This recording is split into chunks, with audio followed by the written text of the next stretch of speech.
बिस्मिल्लाहिर्रहमानिर्रहीम। अस्सलाम वालेकुम। कैसे हैं सब लोग? उम्मीद करती हूँ सब अपने घरों में ठीक ठाक होंगे, खैर खैरियत से होंगे। रमज़ान चल रहा है, मुझे अपनी दुआओं में याद रखें। मेरी भी बेशुमार दुआएं आप सब लोगों के लिए। तो आज यहाँ पर मैं ईद के हवाले से जो गर्ल्स के लिए सिंपल सूट्स और स्टाइलिश सूट उनकी डिज़ाइनिंग लेके आई हूँ, जो कि रिलायबल भी होते हैं और पहनने में भी बहुत खूबसूरत लगते हैं।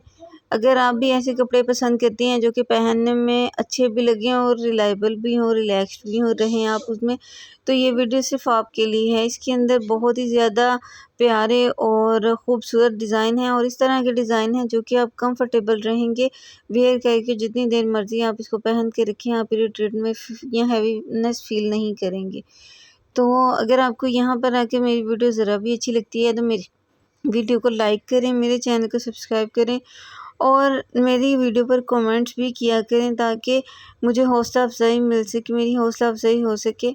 मेरी वीडियोस बनाने का मकसद ये होता है कि आप तक ऐसी चीज़ें पहुंचाई जाएं जो कि देखने में बहुत प्यारी लगे। Thank you for watching.